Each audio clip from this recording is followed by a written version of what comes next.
as you mentioned, the children should not be taught yoga or the inner science when they are kids. So when do we actually start the process of thinking pure and not letting the impure thoughts into you? Where did you get this pure thought and impure thought business? Not me.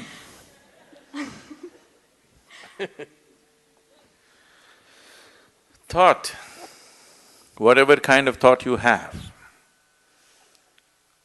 whatever thought you generate on your mind is only coming from the data that has already been fed into you, isn't it so?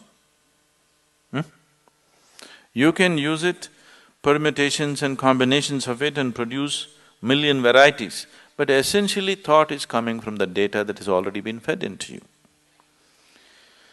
If you go about sifting in the mind, what is pure thought, what is impure thought, oh, you will go.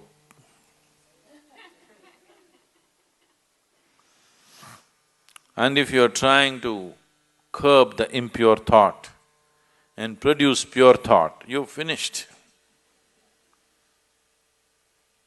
All the things that these so-called religions told people are sins, they have become the full-time activity of human mind.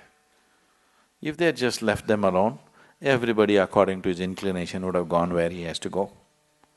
Now it's not like that, it's painted in everybody's mind because they said, this is a sin, do not think about it. Endlessly they're thinking about it. They're not even as free as dogs and cats are, human beings. Simply because somebody put this idea that there's something pure and impure.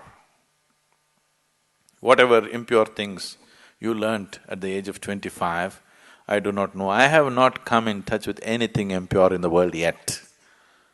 I don't know where you came in touch with all these impure things in 25 years. I have not seen anything impure in this world, have you? Have you seen something impure? I have not seen anything impure in this world. There are different kinds of people with different kinds of problems and limitations and nonsense. I don't think it's impure. Process of purification.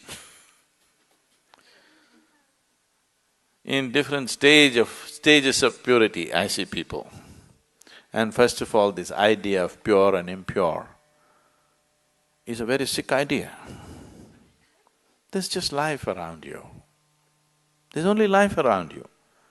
If you're labeling certain aspects of life as pure and certain aspects of life as impure, there is a serious problem. I want you to understand this problem is far more serious than most people really look at. It is that serious.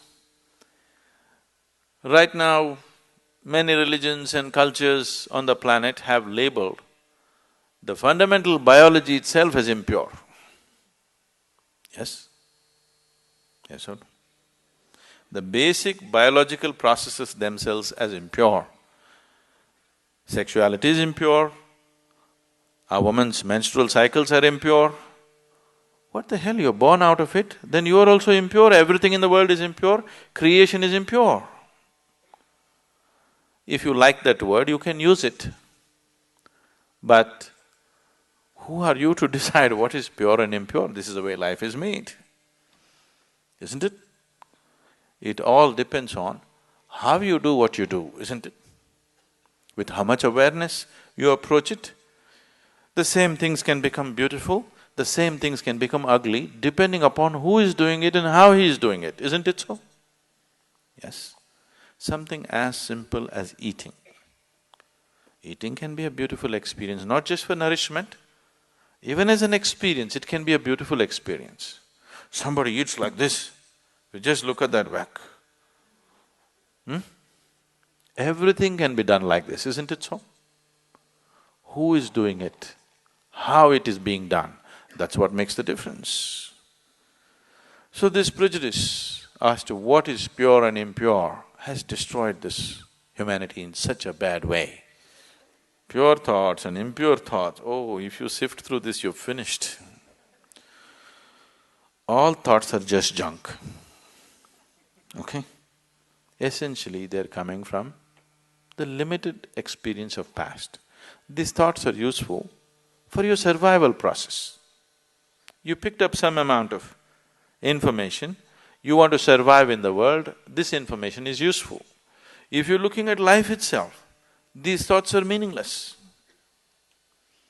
What happened yesterday actually has nothing to do with what's happening right now in this moment, isn't it so? But in terms of your survival in the world, you need to remember a few things. You need to use your old knowledge to earn your living on the planet. But in that, don't brand something as pure and impure. This can completely freak your life out. There's nothing pure, there's nothing impure. Life is just the way it is. It's for you to make it wonderful or make it ugly. Every aspect of your life. Yes? Every aspect of your life. You can either make it beautiful or you can make it ugly. If you're aware, you will make it beautiful. If you're doing things compulsively, you will make it ugly. Anything in your life, if you do it compulsively, it becomes ugly, isn't it so? If you do it consciously, it can be made beautiful, everything. From the smallest thing to the biggest thing, everything can be made beautiful if you do it consciously. And everything can be turned to an ugly mess if you do it compulsively.